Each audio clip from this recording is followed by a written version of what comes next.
삭감 등으로 행정부를 마비시켰다는 주장이 담겼습니다. 헌법 테두리 내에서 정치적 시위를 한 것이란 주장도 포함된 것으로 파악됐습니다. 헌재 탄핵 심판과 형사법정에서 윤 전 대통령이 줄곧 주장해온 논리 그대로였습니다. 종북 반국가 세력들을 일거에 척결하고 자유 헌정 질서를 지키기 위해 비상계엄을 선포합니다. 특검은 김 전 차장과 신 전 실장이 비상계엄을 지속시킬 목적이 있었다고 보고 내란 중요 임무 종사 혐의로 입건했습니다. 윤 전 대통령도 두 사람과 공모해 공무원들을 통해 메시지를 전달하려 한 것으로 보고 직권남용 혐의를 적용했습니다. 왜 윤석열 외교가 일본의 저자세였는지 그 중심에 김태효가 있었다고 보면 됩니다. 이 사람 이명박 정부 때도 한일 군사정보보호협정 지소미아 밀실 추진 논란으로 2012년 7월 물러났던 인물입니다. 그런데 윤석열은 그런 김태효를 다시 국가안보실 1차장에 앉혔습니다. 더 기가 막힌 건 뭔지 아십니까? 군사기밀 문건 유출 사건으로 2022년 10월 27일 대법원 유죄가 확정된 사람을 버젓이 안보 핵심 자리에 계속 앉혀뒀다는 겁니다. 이게 상식입니까? 국민 눈높이에서 보면 그냥 말이 안 되는 거죠. 거기에다 김태효는 2024년 8월 KBS 인터뷰에서 중요한 건 일본의 마음이라고까지 말했습니다. 이게 무슨 소리입니까? 중요한 건 일본의 마음이 아니라 대한민국 국익 아닙니까? 과거사 앞에서 일본 입장부터 걱정하고 안보에선 한일군 사협력만 밀어붙이니 국민이 도대체 이 자는 누구를 위해 일하는 자인지 묻게 되는 겁니다. 그런데 여기서 끝이 아닙니다. 김태효는 지금 12.3 비상계엄 사태와 관련해서도 특검 수사선상에 올라 있습니다. 2026년 4월 9일 공개된 내용에 따르면 특검은 김태효의 자택과 연구실을 압수수색했고 영장에는 내란 중요 임무 종사 혐의가 적시됐습니다. 계엄 직후 미국 등 우방국에 계엄의 정당성을 설명하려 했다는 의혹까지 함께 들여다보고 있습니다. 그런데 이 모든 것은 김태효 한 사람의 문제가 아닙니다. 윤석열 정부 외교가 얼마나 굴욕적이었는지 그리고 그 권력이 어디까지 갔는지 보여주는 얼굴이 바로 김태효였던 겁니다. 이슈가 될 때가 됐는데 예. 이슈가 돼야 되는데 왜 이렇게 조용하지 하는 인물입니다. 예. 윤석열 정부의 숨은 기획자, 예. 실세라고 불렸던 사람. 그래서 분명 12.3 내란 때도 큰 역할을 기획과 지휘에 참여하지 않았을까 의심되는 인물 바로 김태효 전 국가안보실 제1차장 되겠습니다. 아, 드디어 나왔군요.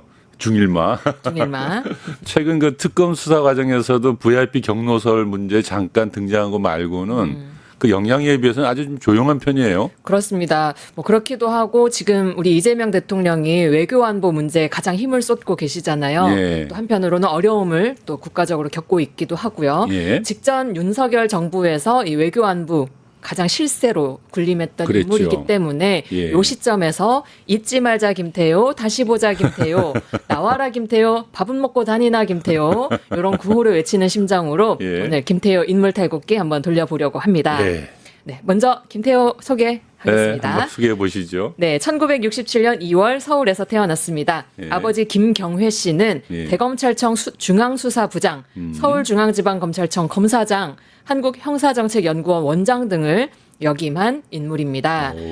권양숙양 성고문 사건 그리고 박정철 군 고문치사 사건 등을 맡았다는 이유로 좀 양심 있는 검사로 불리고 마치 민주화 과정에서 검사가 또 중요한 역할을 했다라는 식으로 좀 회자되는 사람이긴 한데 사실상 서슬퍼런 전두환 정권에서 검찰의 주요 요직을 맡았다는 거잖아요. 아무나 시키진 않았겠죠. 그럼요. 그 사건들도 국민 항쟁이 있었으니까 그 힘으로 다 드러난 거지. 사실 뭐 개별 검사의 양심으로 해결되는 문제는 아니었으니까요. 네, 그런데 뭐 온라인에 보면요. 극우 매체들 좀 있잖아요. 예. 그런 기사들 보면 좌파 언론 타깃된 김태효, 그들도 놀란 선친의 반전 3, 뭐 이런 제목으로 마치 김태효가 영웅의 아들인 영웅의 것처럼 아들. 예. 너네 좌파가 그렇게까지만 이거 몰랐지 마. 뭐 이런 느낌으로 기사들이 많더라고요. 예. 그래서 요 지점 좀 짚어봤습니다. 예. 아무튼 사실 검찰 라인이니까요. 윤석열의 대선배나 다름없잖아요. 예. 윤석열의 대선배님의 자제분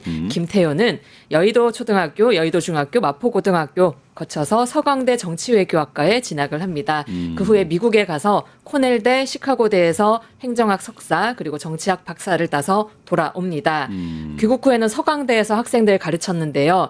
이명박 대선 때는 대선 후보의 외교안보 분야 가정교사 를 역임하면서 이명박의 신임을 얻게 됩니다. 그렇군요. 네. 그래서 2008년 굉장히 젊은 나이였어요. 41살 젊은 나이에 청와대 외교안보 수석실 대외전략 비서관으로 임명이 됐습니다.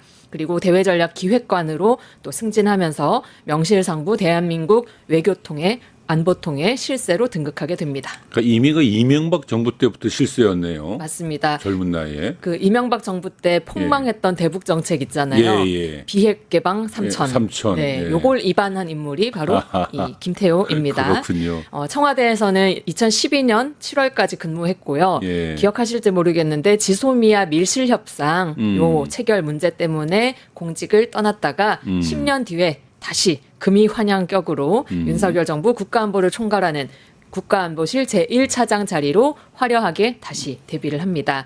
12.3 내란 후에는 좀 조용하더니만 2025년 6월 사표 수리됐고요. 성균관대 교수로 다시 복직을 하게 되는데 그때 성균관대 학생들도 그렇고 뭐 동문회, 민주동문회 할 거 없이 전 사회적으로 반발, 논란이 좀 있었습니다. 하지만 아직까지 교수직은 잘 유지하고 있는 상황입니다. 현재는 직권남용 권리행사 방해 혐의 피의자로 입건돼서 출국 금지 상태고요. 내란 그리고 또 외환에 주요한 여러 의심들을 받고 있는데 그 실체가 언제 명명백백히 드러나게 될지 우리가 좀 주목하고 있는 상황입니다. 그렇군요. 그리고요. 가족 관계 하나 더 살펴봐야 되는데요. 예. 배우자가 첼리스트인데요. 예. 조중건 전 대한항공 부회장의 막내딸 되십니다. 즉 한진그룹의 창업주인 예. 조중훈 전 회장의 조카 사위인 겁니다. 그렇네요. 검사 아들. 또 재벌 사위. 이 벌써도 심상치 않은데요. 네. 그럼 이제 일단 하나하나 털어봐야 될 것 같은데 첫 번째 키워드는요? 네, 첫 번째 키워드 국가안보에 악영향 미쳤던 국가안보실 차장입니다. 그러면은 국가안보에 악영향을 미쳤다라는 사람이 국가안보실 차장이 됐다라는 그 말 자체가 좀 앞뒤가 안 맞는데요? 그렇죠. 김태호가 윤석열 정부 취임 후에 국가안보실 1차장 자리에 앉았잖아요. 당시에 그런데 대법원 판결을 앞둔 형사재판 피의자였습니다. 예. 1심, 2심 모두가 김태호가 국가안보에 악영향을 미쳤다는 이유로 유죄 판결을 내린 상태였어요. 무슨 죄였냐? 바로 이명박 정부 때 군사기밀을 유출했다는 혐의입니다. 딱 듣기만 해도 이거 안보에 너무 위협이 가는 인물인데 군사기밀 유출. 예, 이게 구체적으로 보면 더 좀 놀랄만 합니다. 예. 2017년에 관련 수사를 받던 시기에 그 성균관대 교수연구실이 압수수색이 됐거든요.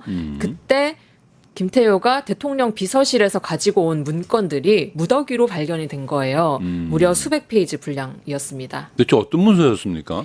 뭐 뉴스타파 분석에 따르면요. 예. 대외 보안 요망 등급으로 분류된 최근 대외비, 예. 북한 그게 대외비구나. 예. 네. 최근 북한 동향 첩보 문서. 예. 그리고 국정원이 만들었다는 최근 북한의 주민생활 실태 등의 문서, 또 세 번째로는 청와대에서 열렸던 각종 뭐 안보정세 평가 회의나 외교안보 정책 실무조정 회의 이런 데서 배포된 대외비 3급 비밀 이런 자료들이 포함되어 있었습니다. 그리고 심지어 군사 2급 비밀 문서도 무단 반출됐는데요.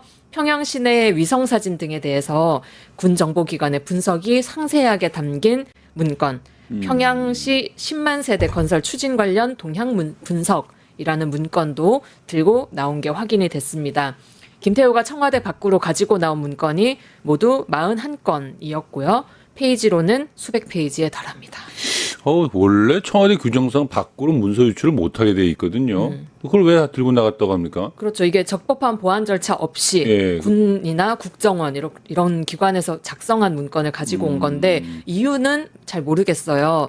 그런데 왜 어떻게 가지고 왔냐 이렇게 추궁을 당했을 거잖아요. 김태호는 이삿짐을 쌀 때 나도 모르게 딸려 들어갔다 이렇게 증언을 했습니다.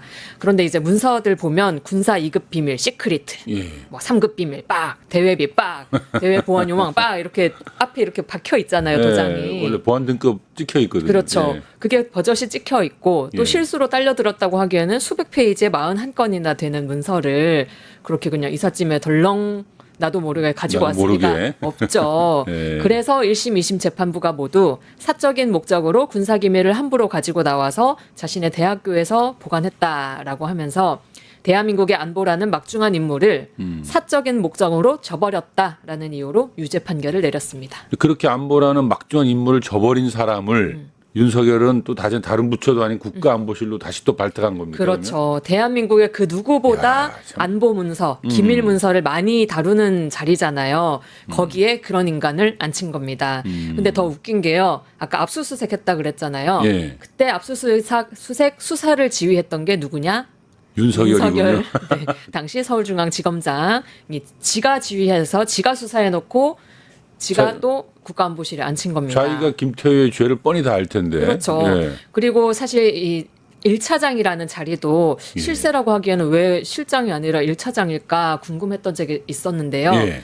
원래 실장 자리나 뭐 장관 자리 이런 데는 좀 문제 생기면 책임지고 사퇴해야 되잖아요. 때때로 계속 갈아치워야 되는 자리고 예. 또 청문회도 갖춰야 됩니다. 네. 그런데 1차장은 청문회도 필요 필요 없고 없고. 세상이 아무리 시끄러워도 조용히 자기 맡은 바 일을 또 조용하게 처리할 수 있는 자리이기 때문에 거기에 임명했다는 것 자체가 아무런 문제가 있더라도 김태효만은 내가 데리고 간다 이렇게 읽어볼 수 있겠습니다. 굉장히 믿었다는 소리네요. 근데 상당히 좀 웃기는 얘기이기도 한데, 근데 대법원 판결은 나왔어요. 그래가지고 네, 나왔습니다. 거기 예. 한창 1차장으로 일하던 때였는데요. 2022년 10월 27일 예. 유죄로 확정 판결 받았습니다.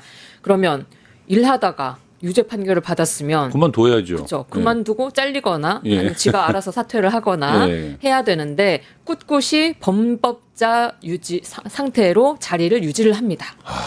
그러고는 근데 그 민능구석이 있었기 때문에 네. 버텼겠죠. 2달 뒤에 12월 27일 윤석열이 그때 국민통합 명분으로 이명박 이렇게 뭐 여러 이제 사면을 시켜줬거든요. 그때 끼워 넣기로 김태효도 같이 사면을 시켜줬습니다.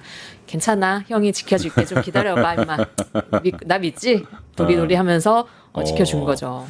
이쯤 되면은 꼭 김태효야만 한다라는 특별한 이유가 있을 것 같습니다. 굉장히 믿음이 아주 강한 거 아닙니까, 그죠? 일각에서는 이제 예. 윤석열과의 특수 관계 때문에 특수관계. 찐친이어서 그렇다 이렇게 보는 관점이 있습니다. 예. 일단 아크로비스타 같은 동에 살아요.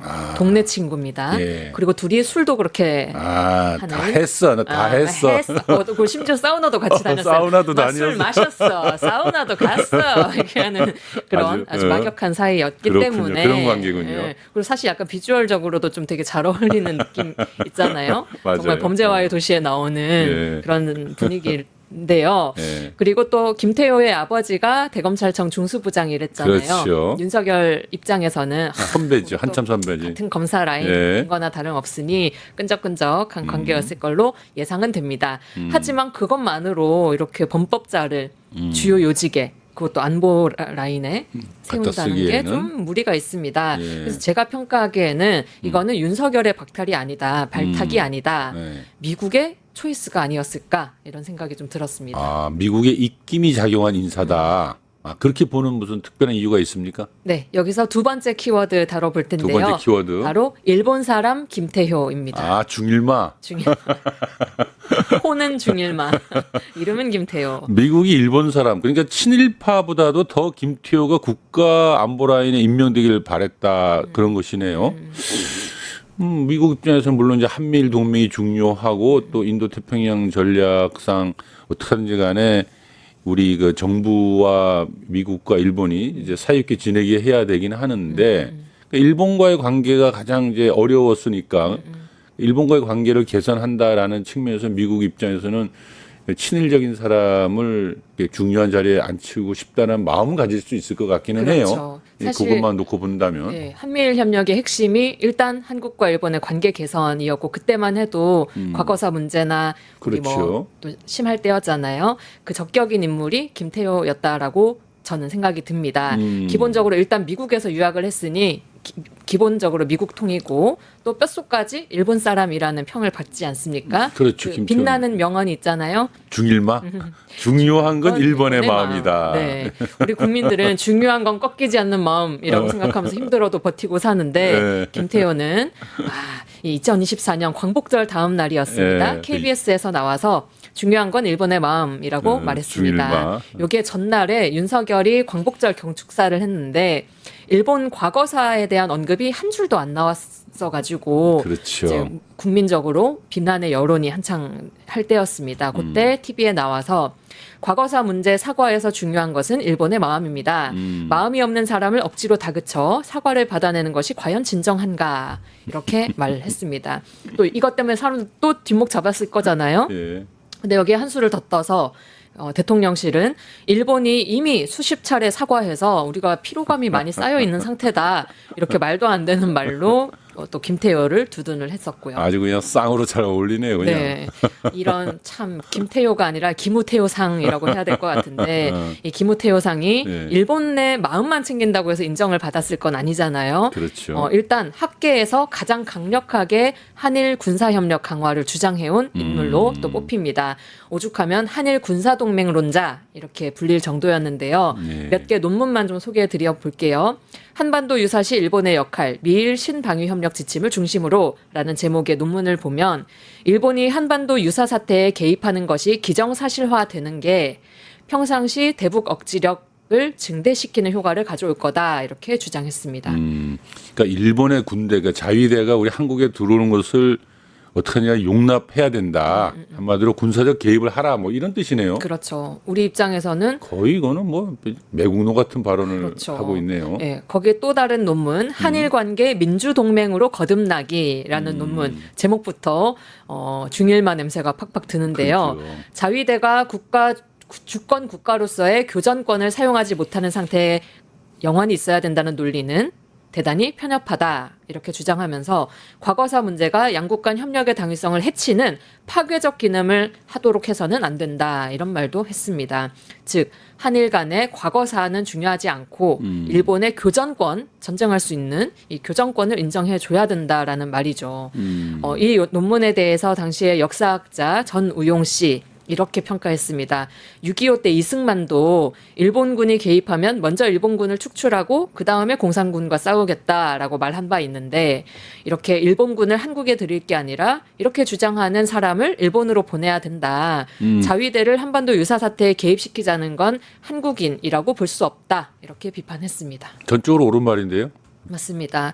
그리고 이런 김태효의 친일적인 매국노적인 시각은 다양한 또 언론 칼럼을 통해서도 공개가 많이 됐습니다. 조선일보의 칼럼을 많이 썼는데요. 2015년 8월 3일자 제목은 사과받는 나라와 사과하는 나라라는 칼럼에서 일본인의 마음을 간단하게 추격하면 약속하고 합의한 내용을 어기는 한국을 못 믿겠다는 거다. 강제징용 문제 분명히 1965년 수교 당시에 정부 간 약속으로 명문화돼 있고 사과하고 보상도 했는데 왜 한국 대법원은 판결하고 또 여론을 통해서 일본의 책임을 묻냐. 이것 때문에 일본이 곤혹스럽다고 하는 거다라고 말했습니다. 그 표현은 그냥 일본에서 늘 하는 말인데요. 그때부터 일본의 마음만 챙겼군요. 네, 이미 일본의 마음을 2015년 때부터 또 챙겨왔네. 중일마. 네, 일본 대변인 같은 네. 짓을 해왔습니다. 그러고 나서 이 칼럼 쓴 지 4개월밖에 안 됐을 때에 당시에 굴욕적인 역사로 평가되는 한일 위안부 협정이 결국은 체결이 됐습니다. 그러니까 이 사람이 있으면서 큰 일들을 많이 하네요. 보니까 주로 그렇죠. 일본과의 관계에서 사고도 많이 치는군요. 그렇습니다. 그리고 앞서서도 이명박 정부 때도 큰 예. 사고 쳤었죠. 지소미아. 자신의 신념을 현실로 했던 예. 2012년 한일 군사정보보호협정 지소미아 체결이었습니다. 아까 짧게 설명드렸지만 밀실로 무리하게 추진하려다가 문제가 됐었는데요. 당시에 일본의 과거사 반성 요구하는 국민적 여론이 높았는데 밀실협정 체결 추진해서 결국은 여론 반발로 이 협정 조인하기 전 1시간 전에 무산이 됐고 김태효도 요거에 책임을 져서 그 자리에서 사퇴를 하게 된 겁니다. 어떻게 보면 실패한 쿠데타였다고는 할 수 있겠는데 일본이나 또 한일 관계 이거를 바라는 미국 입장에서는 좀 공을 세우려고 노력한 충신이었다라고 충분히 평가할 만하겠죠. 그렇겠네요. 근데 지소미아는 결국 박근혜 정부 때 졸속 체결됐지 않습니까? 맞습니다. 예. 탄핵 때문에 한창 어수선할 때 졸속으로 결국 후닥닥 밀어붙여서 체결이 돼버렸습니다. 그 후에 2018년 이때는 문재인 정권 때였는데요. 김태효 또 다른 칼럼을 썼습니다. 한미일 안보협력 말고 다른 길은 없다. 정말 신념의 강자 뿜뿜인데요. 여기에서 이제 한일이 지소미아 체결했으니까 여기에서 북한에 관한 군사정보 공유하는 차원을 이제는 넘어서서 아예 한일 상호군수 지원 협정 악사를 조속히 체결해야 된다. 이렇게 또 주장을 했습니다. 지소미아를 발판 삼아서 한일 군사동맹으로 나아가야 한다는 주장을 대놓고 한 거죠. 그렇죠. 악사면은 주로 이제 우리가 말 그대로 군수 물자를 지원하자라는 거 아닙니까? 그러니까 사실은 이게 악사가 맺어지면 그러니까 정보 협정 맺고 군수 물자를 서로 주고받기 시작하면 그게 동맹이거든요. 그렇죠. 그러니까 한마디로 일본과의 군사 동맹으로 가는 길에 이제 마지막 단계가 악사인데 윤석열 정부가 이걸 다시 또 체결하려 들었던 것은 결국 이제 지금은 한일만 빼고 미일 동맹, 한미 동맹이니까 그야말로 이제 한일 동맹을 군사 동맹을 만들겠다라는 강한 의지겠죠. 악사 그렇죠. 이야기가 나오는 것은 그리고 그걸 아마 이명박 정부 때부터 혹은 학자 때부터 무척 노력했던 거죠. 노력을 해왔고 다시 윤석열 정부에 들어와서 내 꿈을 이루겠다. 나의 그렇죠. 신념을 이루겠다라고 충분히 노력했을 것으로 좀 예상. 더 오랫동안 윤석열 정부가 유지됐으면 악사 했을 이루어졌을 것 같아요. 네네네. 예. 이런 기무태오상 네, 친일 기무태오상. 성향 한국뿐 아니라 일본에서도 인정을 받았습니다. 때는 이명박 청와대 비서관 시절인데요. 예. 나카소네 야스히로 상 수상한 바 있습니다. 이것도 많이 알려진 내용이죠. 전직 일본 총리 나카소네 총리 자격으로 야스쿠니 신사에 처음으로 네. 참배했던 인물이고 일본 우경화의 아주 선구적인 인물로 꼽히는 사람이죠. 나카소네 상 누구한테 주겠습니까? 일본에 도움이 된 사람들을 그렇죠. 주겠죠. 좀 이렇게 받고 앞으로도 잘 지내자, 잘 해봐라. 우리 한국인으로서는 이 상 받은 사람이 한 3명밖에 없을 네, 걸로 알고 맞습니다. 있는데요. 딱 예. 3명인데 그중에 김태호가 포함이 됐고요. 예. 게다가 상을 받았던 당시에 예. 학자가 아니라 청와대 비서관 자격이었거든요. 야, 정말 너무 노골적이다, 그죠? 한마디로 한국의 관료인데 네. 일본을 위해서 일하라면서 상을 그러니까. 받은 거예요. 그러니까 한국 관료지만 실질적으로는 일본 사람이다 이렇게 그치. 봐야 되겠네요. 그렇죠. 니혼진 데스네였던 겁니다. 한마디로 일본도 인정하는 친일파였다. 야. 여기서 또 김태호의 뿌리를 또 잠깐 잘 살펴봐야 되는데요. 예. 아까 앞서서 짧게 소개드렸던 김태호의 부친 김경회 검사. 예. 이 사람도 역시 친일 역사관을 지닌 인물로 알려져 있습니다. 검사가 무슨 일일까 싶은데요. 예. 1982년에 서울중앙지검 공안부장으로서 당시 전두환의 역사 바로 세우기 한창 운동 진행했었잖아요. 그 프로젝트에 이 사람이 참여를 했습니다. 전두환이 역사 바로 세우기로 했으니 얼마나 그 역사를 왜곡하는 운동이었겠습니까? 네. 예. 요 사람이 담당했던 게 항일투쟁사 자료 수집반 사업 담당자였고요. 그때 결국은 6개월에 거쳐서 보고서를 작성했는데 여기서 항일운동은 빨간색에 가깝다. 한마디로 빨갱이들이나 한 게 항일운동이다. 이렇게 보고 올리면서 그렇기 때문에 이제 우리 일본과 가깝게 지내야 한다라는 주장이 이 보고서에 담겨 있었다고 합니다. 한마디로 이 뼛속 깊이 DNA가 피에서 아주 친일의 피가 흐른다라고도 얘기할 수 있는 지점이죠. 오죽하면 일본의 한 외교관이 이런 말도 했답니다. 김태호 같은 사람 10명만 있으면 한일 합방을 할 수 있다.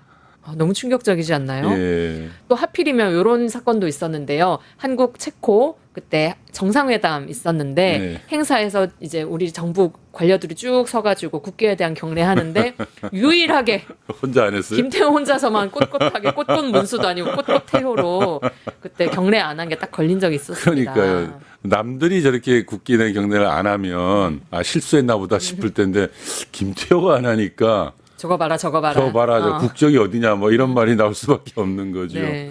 제가 봐도 참 이 김태호는 독특한 인물이에요.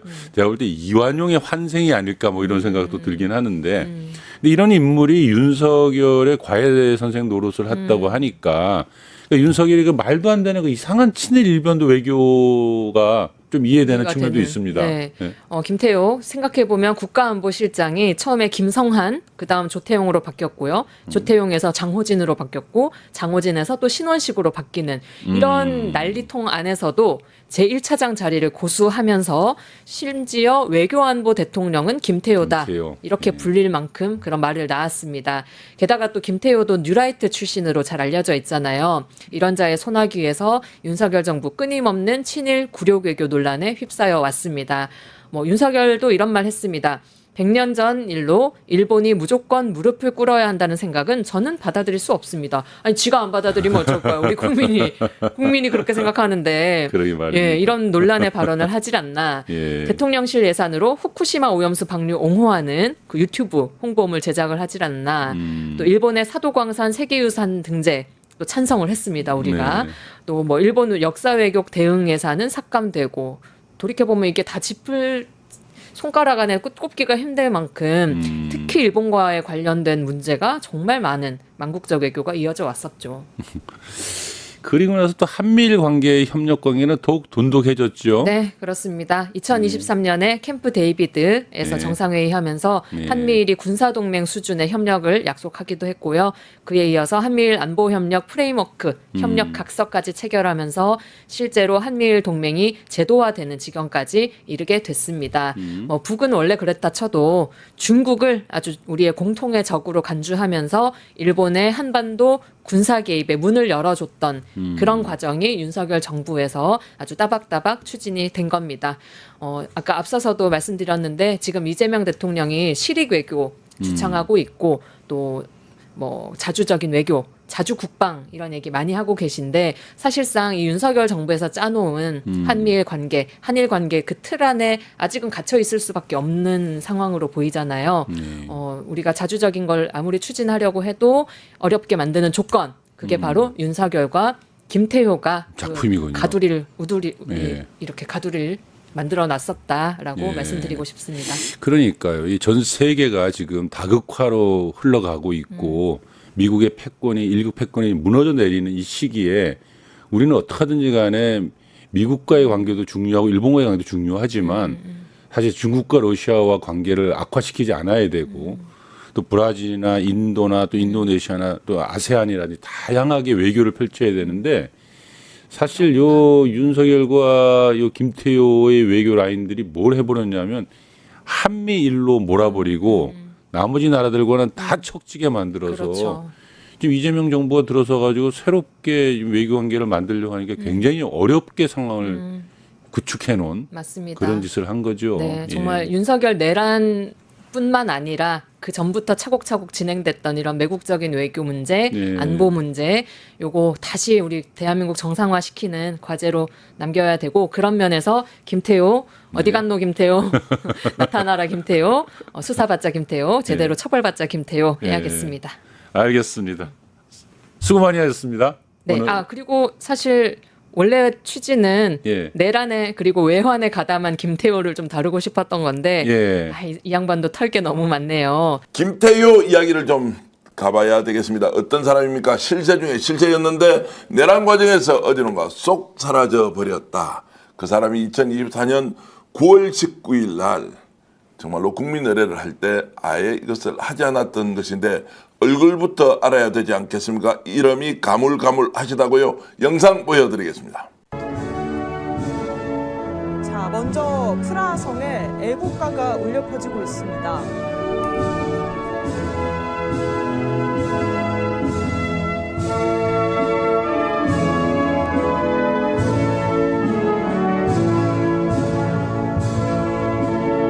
자, 저게 이제 실수입니까? 실제로 의도적으로 한 겁니까? 근데 대한민국 대통령실 안보실에 근무하는 차장이 애국가가 울려 퍼지는데 국민 의례를 안 했다? 이거 진짜 저 영상으로 찍혔으니까 사실로 밝혀진 것이 그냥 이야기를 했으면 누가 믿을 수가 있겠어요. 그렇죠. 공직자라면 다 그리고 또 저 해외 나가서 하는 행사였는데 그것에 대해서 정말 국기에 대한 예를 안 했다는 것은 공직자 된 자로서 자격이 없는 자가 아닌가 이런 생각이 듭니다. 그리고 굉장히 아마도 국가 행사 해외 순방을 좀 가볍게 생각했던 게 아닐까 그런 생각이 듭니다. 기억이 나시죠, 서미아 의원님? 이제 저것 네, 때문에 굉장히 논란이 많았지 않습니까? 저 사람 뭐 친일이야 아니면 아예 그냥 노골적으로 일본을 찬양하는 사람이냐 이런 것이었는데 지금 다시 이렇게 들어보시니까 어떤가요? 김태효 그 안보 1차장이 예. 제가 24년 10월 국감 때 국회 운영위원회에 참여를 해가지고 제가 질의를 했었어요. 이 김태효 씨가 안보 1차장으로 들어오면서 대부분 공공기관의 그런 그 기관장들이 예. 뉴라이트 인사들이 막 임명이 됐었거든요. 특히 이제 독립기념관 김영석 씨로 해서 오죽하면 그 강복회가 등을 돌린 상황이 벌어졌잖아요. 근데 그때 제가 질의하면서 이 김태효 씨한테 밀정이냐 이렇게 직접 물어봤어요. 단도직입적으로 밀정이십니까? 했더니 밀정 아니라고 하더라고요. 그래서 밀정이라 하겠습니까? 내가 그래서 그러면 대통령도 뉴라이트냐고 내가 그랬더니 대통령은 뉴라이트가 뭔지도 모른대요. 그렇게 답변을 했던 굉장히 진짜 그 대통령에 대해서도 함부로 막 답변하고 그래서 제가 윤석열 대통령을 상당히 그 존중한다 이런 게 전혀 안 느껴지고 대통령실에 있는 사람인데 대통령까지도 별로 무시하는 이런 것 같아서 저렇게 대답했다고 혼날 텐데 이런 생각이 들었는데 다음 날 윤석열 대통령이 자기 뉴라이트 모른다 이렇게 말을 하더라고요. 네. 깜짝 놀랐어요. 자, 이제 그 네. 말씀을 들으니까 그 서슬프런 시절에 참 서미아 의원이 대단했다. 잡혀갈을지도 모르는데 그래서 저희들이 영상 하나 준비했는데요. 김태효 전 안보실 차장한테 밀정이라고 했던 그 영상 한번 보실까요? 단도직입적으로 질문하겠습니다. 세관에서 차장님을 친일파 밀정이라고 합니다. 혹시 친일파 밀정이십니까? 아닙니다. 밀정이 스스로 밀정이라고 하면 밀정이 아니겠죠. 저때 그 뒷말이 더 좋았습니다, 의원님.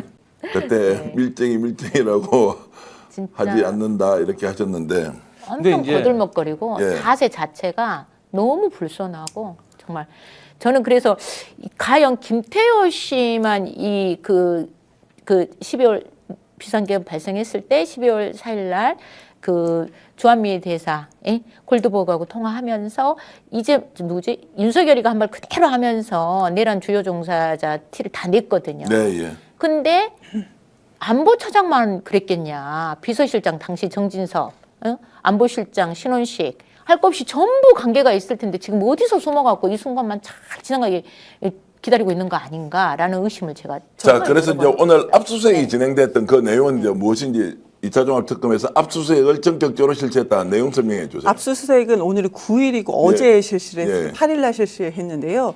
국가안보실 1차장이었던 그때 당시에 그때 이제 내란이었었죠. 그때 당시에 이제 내란 중요 임무 종사 혐의로 압수수색을 당한 겁니다. 그럼 그 김태효 씨의 자택과 해화동에 있는 연구실까지 압수수색 당했고, 근데 그 압수수색을 당했던 그 내용 중에는 계엄 직후, 계엄 해제 직후에 골드버그 당시 주한미군 대사한테 전화를 했다고 합니다. 그러면서 했던 얘기가 반국가 세력을 척결을 시도했으나 실패했다 이런 식으로 얘기를 했고 계엄이 불가피했다라고 하면서 이 계엄에 대해서 이거는 정당하다 어쩔 수 없었다 그러면서 반국가 세력이다 이렇게 얘기를 했다고 합니다. 그래서 압수수색을 당했고요. 근데 김태효 씨 밀정 제가 간단하게 좀 말씀드리고 싶습니다. 김태효 이 사람 밀정이요. 한일 과거사 위안부 강제징용 관련돼서도요 뭐라고 했냐면은 중요한 건 일본의 마음이다 이렇게 얘기했던 사람입니다.